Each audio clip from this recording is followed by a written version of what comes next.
Good morning and welcome. Today's session is Model Explainability, XAI, using SHAP and LIME to interpret complex models. We're going to move from black box to glass box, practical interpretability techniques you can actually ship in production machine learning systems. This is a technical deep dive, not a conceptual overview, so I'll assume you're comfortable training classifiers and reading Python. Here's the arc for the next 20 minutes. Why explainability matters, a mental model for where these techniques fit, how SHAP works mechanically, a production code walkthrough, the trade-offs against LIME, a real clinical case study, and a look at where post-hoc explanations can actually be fooled.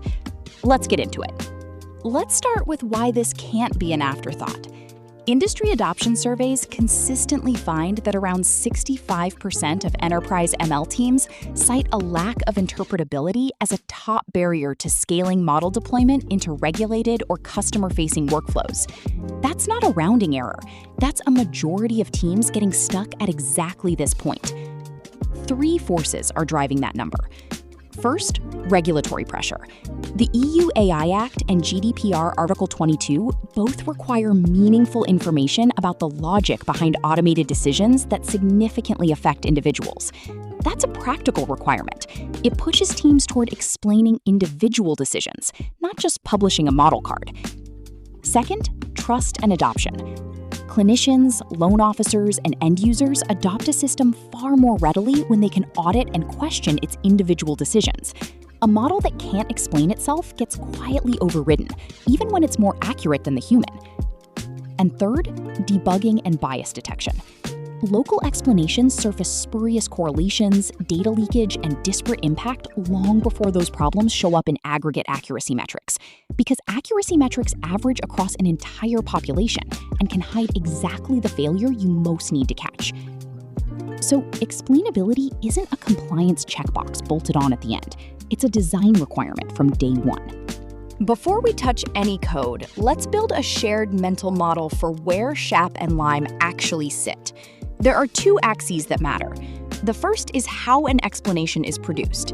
Intrinsic, meaning it's built into the model's own structure, versus post hoc, meaning it's computed after training against a model we treat as a black box.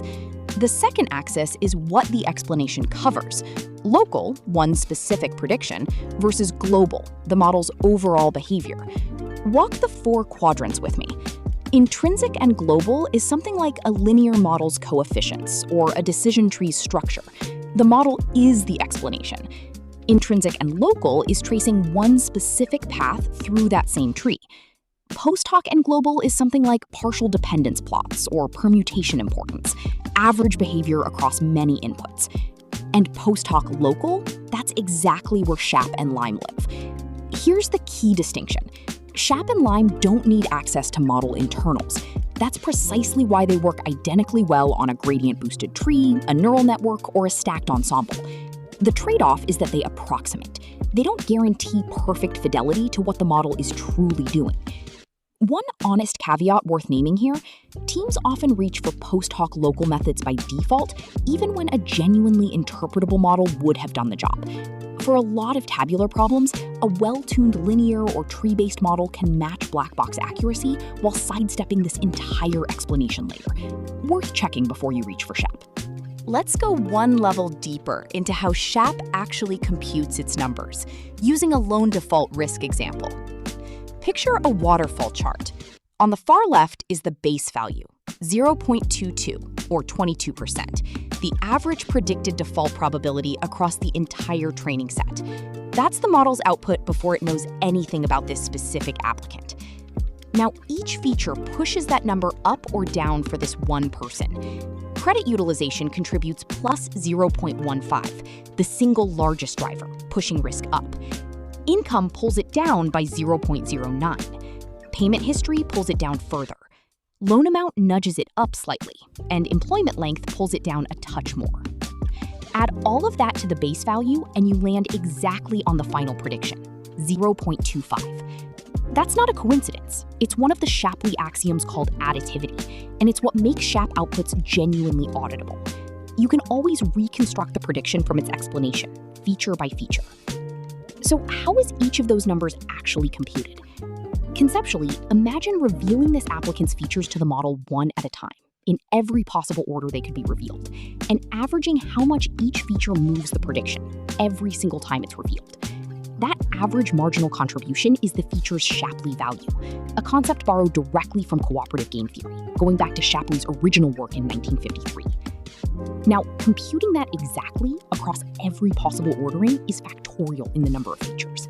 That's intractable for anything but a handful of features, which is exactly why fast explainer implementations exist, and that's where we're headed next. Let's look at what that computation actually looks like as production code. We start with a completely standard Scikit-learn gradient boosting classifier, trained the normal way. SHAP gets bolted on afterward. It's not baked into training at all. The key production decision happens on the explainer line. We use SHAP.treeExplainer specifically because our model is tree-based.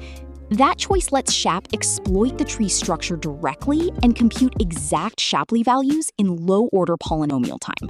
No sampling, fully deterministic. That's the difference between fast enough to run inline and too slow to use. From there, we wrap the raw array that SHAP values returns into a sorted named dictionary, mapping each feature name to its contribution, sorted by magnitude. This is the transformation nearly every team ends up writing, to turn a numeric array into something a dashboard or a case review interface can actually render as a ranked list of drivers. One production note worth flagging: the single most common integration bug here is a column order mismatch. Zipping the SHAP values array against a data frame whose columns have since been reordered or had columns added.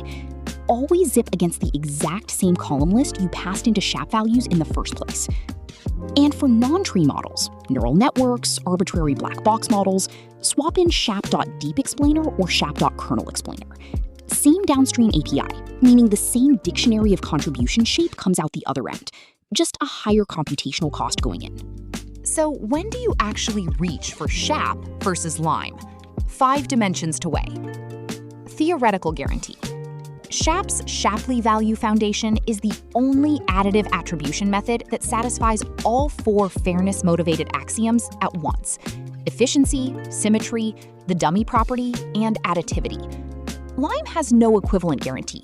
Its quality depends entirely on how well a simple linear model approximates the true decision boundary near that one point. Computation cost and consistency go hand in hand. LIME's speed comes from fitting a lightweight local surrogate model, but that same sampling process means running LIME twice on the same input can give you 2 different top features. A tree-based SHAP explainer, by contrast, returns the exact same answer every single time. Model support. SHAP has specialized fast paths for trees and neural networks specifically, which makes it much cheaper on those model families. LIME's genuinely model-agnostic design makes it the more natural first choice when you're working with image or text models that don't have a SHAP fast path available. And the practical summary, best fit, reach for SHAP when reproducibility and auditability matter more than raw speed. Reach for LIME when you need a fast, disposable sanity check across many different model types during early experimentation. In practice, a lot of mature teams use both: LIME during rapid iteration for quick gut checks, SHAP for the final compliance-facing explanation artifact that actually ships with the model. So when do you actually reach for SHAP versus LIME? 5 dimensions to weigh. Theoretical guarantee. SHAP's Shapley value foundation is the only additive attribution method that satisfies all 4 fairness-motivated axioms at once: efficiency, symmetry, the dummy property, and additivity. LIME has no equivalent guarantee. Its quality depends entirely on how well a simple linear model approximates the true decision boundary near that one point. Computation cost and consistency go hand in hand. LIME's speed comes from fitting a lightweight local surrogate model, but that same sampling process means running LIME twice on the same input can give you 2 different top features. A tree-based SHAP explainer, by contrast, returns the exact same answer every single time. Model support. SHAP has specialized fast paths for trees and neural networks specifically, which makes it much cheaper on those model families. Lime's genuinely model-agnostic design makes it the more natural first choice when you're working with image or text models that don't have a SHAP fast path available. And the practical summary, best fit, reach for SHAP when reproducibility and auditability matter more than raw speed. Reach for Lime when you need a fast, disposable sanity check across many different model types during early experimentation. In practice, a lot of mature teams use both. Lime during rapid iteration for quick gut checks, SHAP for the final compliance-facing explanation artifact that actually ships with the model. Let's ground all of this in a real published deployment. Researchers paired the University of Washington Medical Center's anesthesiology team with a gradient-boosted tree model predicting hypoxia risk, dangerously low blood oxygen, during general anesthesia. The work was published in Nature Machine Intelligence in 2020 by Lundberg, Arion, and colleagues. Because Tree Explainer runs in milliseconds, it was feasible to generate a full explanation for every single patient in real time during surgery, not just retrospectively on a sample. Here's the part that matters most for this audience. SHAP didn't just make an existing model auditable, it actively surfaced feature interactions the clinical team hadn't previously flagged. Specific combinations of patient BMI and certain drug dosing turned out to be meaningful risk drivers, and that finding fed directly back into clinical protocol discussions. The flow was simple. Patient vitals feed the model's raw prediction is immediately paired with a Tree Explainer call, and the clinician-facing interface shows named, ranked contributing factors alongside the risk score, not just a probability floating in isolation.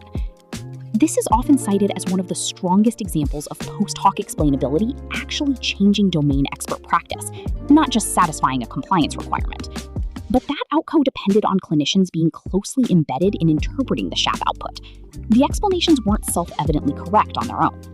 This next part is what separates people who can operate SHAP and Lime from people who actually understand their limits. In 2020, Slack and colleagues published a paper called Fooling Lime and SHAP. They constructed a classifier that behaves in an overtly biased way on real input data, while producing innocuous, non-biased-looking explanations whenever SHAP or Lime probe it with the kind of out-of-distribution samples those methods rely on internally. In other words, the explanation looked completely clean, while the underlying model was not. That's a direct, empirical demonstration that a passing SHAP or Lime audit is not sufficient evidence that a model is fair or trustworthy. Here's the key insight, and I want this one to stick. A post-hoc explanation is a model of the model. It can be gamed independently of the underlying model's real behavior. Treat SHAP and Lime output as a hypothesis to validate, never as a certificate of fairness. This isn't a flaw unique to SHAP or Lime's math. It's a structural property of any post-hoc method that has to perturb or synthesize inputs to probe a black box. Two frontiers are responding to this. Research into robust and certified attributions, which aims to bound how much an adversary can distort an explanation without also distorting real predictions, and mechanistic interpretability, techniques like attention attribution and sparse autoencoders originally developed for large language models that are starting to migrate back into tabular and tree-based interpretability work. The practical takeaway isn't to distrust SHAP and Lime outright, it's to pair them with independent validation on real production data, especially anywhere an explanation might be used as evidence of compliance. Let's pull this together into 5 heuristics you can apply this week. 1. Match scope to the question. Use local explanations, SHAP, Lime, for individual decisions. Use global summaries for full model audits. Those are different jobs. 2. Default to SHAP for defensibility. Reach for SHAP when you need consistency and regulatory rigor. Reach for Lime for fast, model-agnostic sanity checks. 3. Treat explanations as hypotheses. Validate every post-hoc attribution against domain expertise before anyone acts on it. We just spent several minutes on exactly why that matters. 4. Budget explanation latency separately. Don't let a kernel explainer call block a real-time inference request path. And 5, the most important framing for the whole session. Explainability is a process, not a plot. Pair SHAP and Lime output with structured review from domain experts and the people actually affected by the decision. None of these techniques replace human judgment. They're inputs into a review process involving people with real expertise. For anyone who wants to go deeper, Here's where to start. The 4 papers trace the field's arc. The original SHAP paper by Lundberg and Lee, the original LIME paper by Ribeiro, Singh, and Gestrin, the Nature Machine Intelligence clinical study we just walked through, and the Slack et al. Paper on fooling post-hoc explanations. For tools, both the SHAP and LIME Python libraries are actively maintained.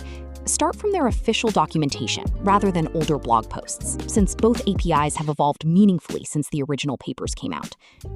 If you want the full landscape in more depth, Christoph Molnar's book, Interpretable Machine Learning, is free online and covers far more than we had time for today. So, to close, we covered why explainability matters, where SHAP and LIME sit in the broader landscape, how SHAP's Shapley value mechanics actually work, what that looks like as production code, how to choose between SHAP and LIME and operate either one at scale, a real clinical deployment, and the adversarial research that keeps this whole field honest. The goal was never a model you can fully explain. It's a model whose explanations you can trust enough to act on. Thank you.